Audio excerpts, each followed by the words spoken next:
quiero tener al menos en estos minutitos una definición de la visión de los productores, por eso está en comunicación ahora mismo Esteban Mota, que es exdirector de la Federación Agraria, pero es productor agropecuario y también tiene la mirada de los productores. Esteban, ¿cómo estás? Daniela Prile y Viviana Valles te saludan.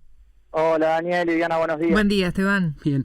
Bueno, estábamos recién justamente escuchando a Fernando Rivara, que es el presidente de la Federación de Acopiadores, y yo decía, pero ¿y los productores, los más de 2.600 que han quedado colgados? ¿Cuál es tu mirada, Esteban?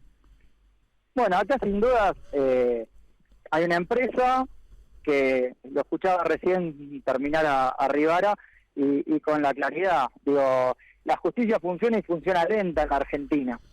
Entonces tenemos una realidad que hay 2.600 productores, una cantidad de cooperativas, acopios, que en pocos días, meses, van a entrar en una tremenda crisis, porque también hay que aclararle a la gente urbana cómo funciona el sistema. Mucha gente que entregó sus granos en cooperativas o en acopios, productores de base, que a su vez le entregaron a Vicentín, todavía no han indicado la venta.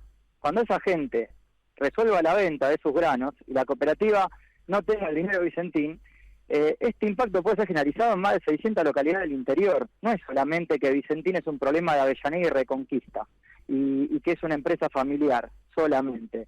El impacto va a ser muchísimo más alto y va a impactar en miles de productores, en una cantidad importante de cooperativas, en una cantidad de acopios, y que para colmo de males, generalmente son los acreedores menores. O sea, cualquiera de los caminos que se elija, sea la expropiación por un lado, sea la intervención, o sea que la vendan, o que la compre alguien en el camino de la convocatoria. O algo público-privado, qué sé yo. O algo público-privado, claro, obviamente, pero todavía hoy no se pone en escena qué pasa con esos productores. Digo, si lo compra un privado, ¿qué va a hacer? Va a arreglar, va a refinanciar con los bancos extranjeros y va a refinanciar con los grandes acreedores, que son los que más presión van a meter. ¿Y qué va a pasar con los pequeños? Claro. ¿Qué va a pasar con el interior del país? Digo, cuando se habla de la vía privada. Y por otro lado, es entendible quienes dicen, bueno, ¿por qué el Estado se tiene que hacer cargo de la crisis y del default generado por un privado? Entonces, es una situación sumamente compleja, donde creemos que hay que aportarle razonabilidad, pero poner el foco en los productores. Muchos de ellos, que en una crisis de confianza con el gobierno nacional, indirectamente, por no estar de acuerdo con la expropiación como método, parece que salen a defender la empresa. Claro. Pero porque el meollo o el centro de la crisis todavía no se vio. Digamos, el ojo del huracán no llegó acá.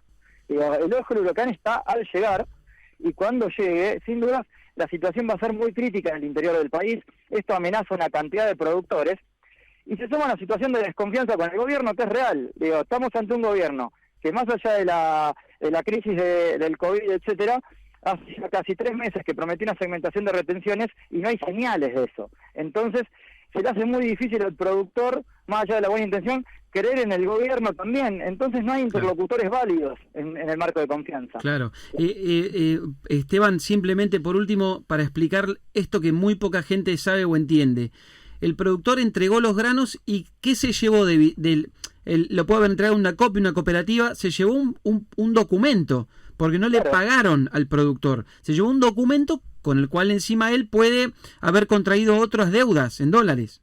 Tal cual, es un certificado de depósito. Nosotros entregamos a un acopio, dejamos de tener el control del cereal por más que sigue siendo nuestro. Claro. Ahora no tenemos... Eso es cuando mucha gente dice, no, que el libre mercado, etcétera. Acá hay posiciones dominantes. O sea, cuando el productor entregó el cereal, no dispone, por más que sea suyo y que está depositado, no dispone más del cereal. Entonces, y la cooperativa de buena fe lo entregó en acopio, lo depositó sin venderlo aún en Vicentín, por ejemplo. Uh-huh. Y Vicentín defaultió, no va a pagar eso. Cuando se corte la cadena de pago, va a ser una situación realmente tremenda, que además de productores se va a llevar puesta a localidades enteras. Claro. Porque a los que por ahí viven en la ciudad, hay que entender que las cooperativas o muchos acopios son el corazón económico de pequeñas localidades de 1.000, 2.000, 3.000, 5.000, 10.000 habitantes, y que si se caen, arrastran no solo los productores agropecuarios, arrastra el corazón económico de localidades del interior, no solamente de la provincia de Santa Fe, de Córdoba, provincia de Buenos Aires. Digamos que Fernando Rivara esté expresando eso como representante de los acopios privados, tiene que ver con esta cuestión de que no se esté de acuerdo con la expropiación como método. Digo, no quiere decir que hay que salir a defender la empresa. Claro. La empresa está estafando principalmente a los productores en esta Claro, situación. no nos podemos olvidar de eso, ¿no? Totalmente. Pero es una cadena después de deudas. Va a ser una cadena de deudas. Esto va a ser una cadena de deudas Claro. y después va a tener un impacto social sumamente alto. Seguro. Todavía no llegamos al ojo del huracán y sin dudas, si esto se demora en el tiempo, por eso el camino que se elija seguir tiene que tener cierto grado de celeridad, garantizar, sobre todo, y esto no tiene que ver, pero seleccionar a los acreedores. Digo, los acreedores más pequeños, los que entregaron su cereal, y los que mayor riesgo tienen son los que primero tienen que cobrar, porque esto puede tener un impacto muy alto. Después yo entiendo la situación, pero los bancos internacionales pueden esperar, los grandes acreedores financieros pueden esperar para reestructurar la compañía, Sí. pero inclusive mientras se discute la política, para qué lado se va, quién gana, quién pierde, están los productores en el medio, Claro. desorientados y sin confiar en nadie, porque ya no pueden confiar, obviamente, en una empresa que defaultó como Vicentín, pero tampoco confían en el gobierno. Entonces yo creo que también el presidente del gobierno tiene que asumir una estrategia política donde sienta a los productores o a los representantes de los productores en la mesa. Sin los productores en la mesa no hay confianza, y sin confianza, sin duda van a seguir sucediendo actos como como las carcelazos en el interior y como los reclamos de estos días, que son expresiones de desconfianza y obviamente de incertidumbre en el interior. Esteban, gracias por la charla. Siempre un gusto escucharte. Un abrazo. No, muchas gracias a ustedes. Que sigas bien. Esteban Mota, exdirector de la Federación Agraria, productor agropecuario. En la mirada del productor. Queremos que también estuviera presente aquí en Palabra de Campo.